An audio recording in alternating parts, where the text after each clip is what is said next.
uma das maiores, se não a maior dificuldade dos casais, por incrível que possa parecer, é a comunicação. Não sei se eu tô errado ou não nisso, mas pelo menos na minha bolha, o que chega no meu Instagram, as paradas, em tudo que eu vejo é a falta dela. A dificuldade é a comunicação. E essa comunicação, ela começa a ser cortada mesmo antes da pessoa estar dentro do relacionamento.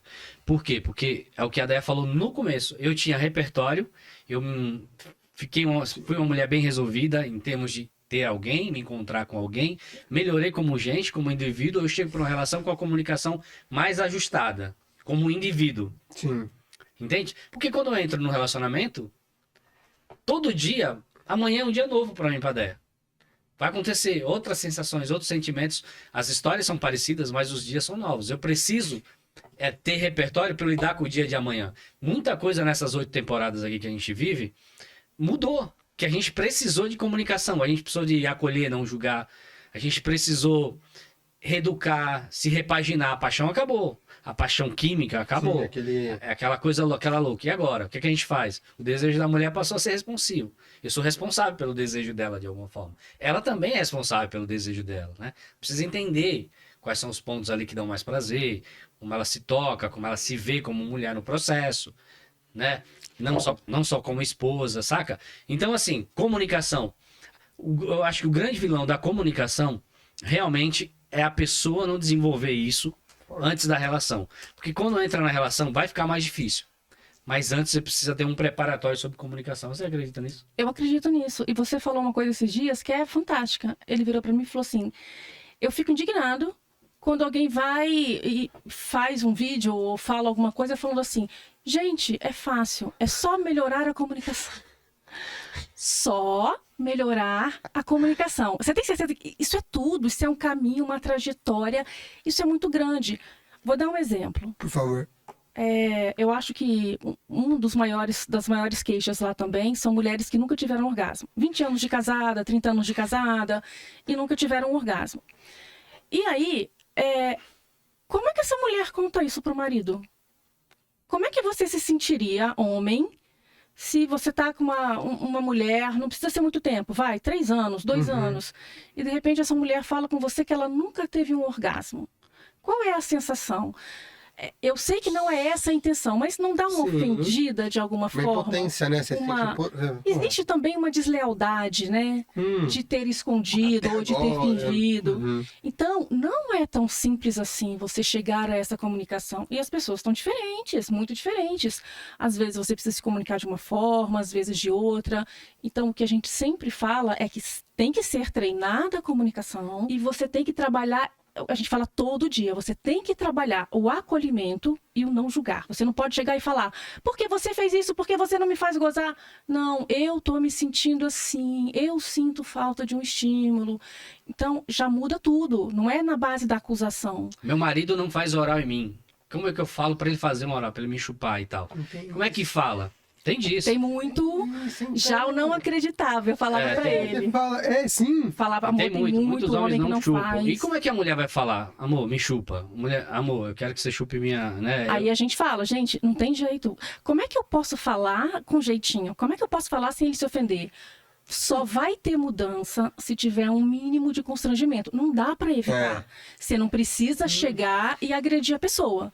Mas você tem que saber que se você não fizer um enfrentamento, você tá num relacionamento abusivo e você tá se colocando nessa situação. E de relacionamento abusivo a gente entende. Gente, precisa. Quem ama, enfrenta. Enfrenta com respeito. Sobre acolher e não julgar, é muito interessante, porque como é que eu vou falar pro meu marido? Ele não faz oral em mim. Aí o que acontece? O que a gente vê nos comentários é a mulherada batendo nos homens.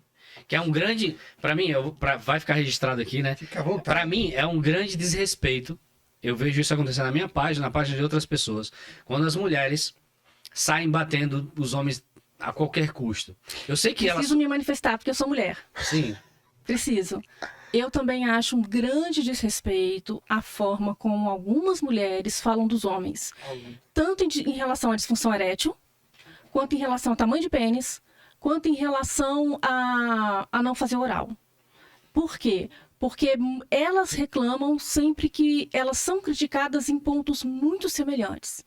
Então, existe uma falta de respeito muito grande com o homem hoje, sim. E isso é importante que ficar registrado, porque a gente pode ajudar. Quem te falou de sexualidade quando você era garoto? Quem falou pra mim? Quem falou pra galera que tá aqui? Quem ensinou abertamente? Então, assim, a gente tava fazendo um vídeo hoje pro nosso feed, e aí eu perguntei pra Dedé, quando você conheceu sobre o clitóris? Quando você, né? Ela perguntou pra mim, quando foi o meu primeiro contato com o clitóris, se eu sabia o que era clitóris. E eu perguntei pra ela, quando foi o seu primeiro contato com o clitóris? Ela me falou, na faculdade, ó, já estudando fisioterapia pélvica. E o meu contato foi com 15 anos com a boca, porque eu não entendia nada.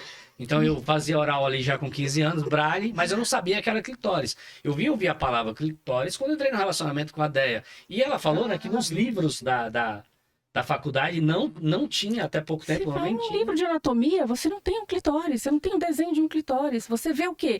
Lembra que eu falei no comecinho que a mulher também tem uma cabecinha? Exato. Então, Chegou a hora de falar dela. Chegou a hora de falar da cabecinha da mulher. A mulher, o O famoso clitóris, grelhinho, né?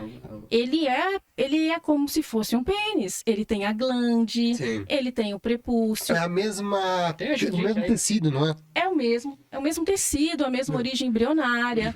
Então, inclusive, ele tem ereção. Então, Sim. são mecanismos muito próximos, só que o clitóris tem o dobro de terminações nervosas.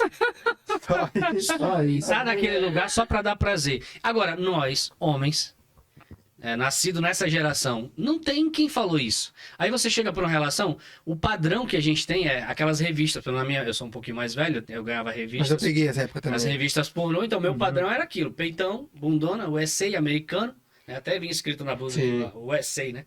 Então era o padrão ali. E aí depois vídeo, hoje, que tá espalhado.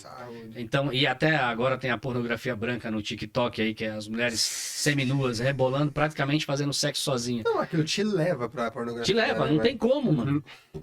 Esses dias eu tava no evento, eu falei sobre isso. Falei, cara, outro dia eu tava lá e não saía. Eu falei, caraca, perigoso isso aqui. Eu falo de É relacionamento. aceitável, né? É. Eu É falo de aceitável, relacionamento que tá tô ali. ligado o tempo todo. Você fala, cara, isso aqui é muito louco.